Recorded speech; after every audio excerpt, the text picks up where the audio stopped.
केंद्र शासनाप्रमाणेच आता आई-वडिलांपश्चात महाराष्ट्रातही त्यांची पेन्शन त्यांच्या विधवा घटस्फोटीत तसेच अविवाहित मुलींना मिळणार. माझं पूर्ण नाव कुमारी प्रतिभा दिगंबर कुलकर्णी. हा विषय तुमच्या डोक्यामध्ये कसा आला? माझी आई पिंपरी चिंचवड महानगरपालिकेत प्राथमिक शिक्षिका होती. ती मयत झाल्यानंतर माझ्या वडिलांना तिचं कुटुंब निवृत्ती वेतन सुरू होतं. ते मयत झाल्यानंतर ते पेन्शन मला चालू राहिलं नाही. याचं कारण मी नगरपालिकेत विचारले असता त्यांनी हा केंद्र सरकारचा हा कायदा राज्य सरकारकडे नाही असं लेखी उत्तर मला दिलं. या प्रश्नाचा मी दिनांक 6 फेब्रुवारी 2018 पासून पाठपुरावा करत आहे. त्यामुळे या विषयाकडे लक्ष वेधण्याचा प्रयत्न मी उमाताईंकडे मांडला, तर त्यांनी खूपच सकारात्मक दृष्टीने मला ह्या प्रश्नाची माझ्या दखल घेऊन अधिवेशनामध्ये ही लक्षवेधी सूचना मांडली आणि आपले माननीय उपमुख्यमंत्री श्री देवेंद्रजी फडणवीस यांनी याला अत्यंत सकारात्मकदृष्ट्या कार्यवाहीचे संकेत देऊन त्याप्रमाणे कार्यवाही केली व दिनांक 8 फेब्रुवारी 2024 रोजी याची अधिसूचनाही जारी झाली आहे व 8 मार्च रोजी महिलांना त्यांनी ही खूप मोठी अनमोल भेट दिली आहे.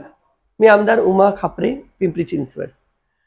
हिवाळी अधिवेशनामध्ये मी एक मागणी केली होती की ज्या मुली आहेत त्या मुलींना त्यांच्या आईवडिलांची पेन्शन मरेपर्यंत मिळायला पाहिजे.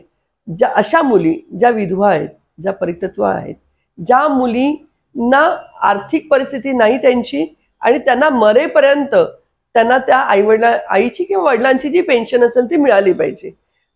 पिंपरी चिंचवडच्या प्रतिभा कुलकर्णी म्हणून आहेत, त्या माझ्याकडे आल्या होत्या. त्यांच्या माध्यमातून हा मी विषय पुढे आणला आणि तो माननीय उपमुख्यमंत्री देवेंद्रजी फडणवीस यांनी मान्य केला. कारण केंद्र शासनाच्या GR प्रमाणे हा आहे, केरळ राज्याचा आहे, परंतु ऐतिहासिक हा विषय हा महाराष्ट्रामध्ये प्रथमच झालेला आहे आणि येणाऱ्या ज्या महिला दिन आहे त्या महिला दिनाच्या वेळेला मी हा अर्पित करते अशा माझ्या मुलींना ज्यांना खूप गरज आहे याची, की त्यांना त्यांच्या आईची किंवा वडिलांची जी पेन्शन आहे ती त्यांना मिळाली पाहिजे.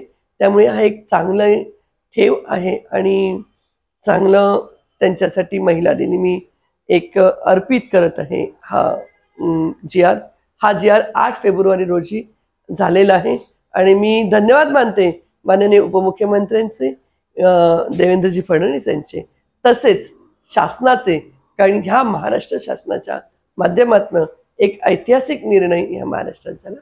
धन्यवाद.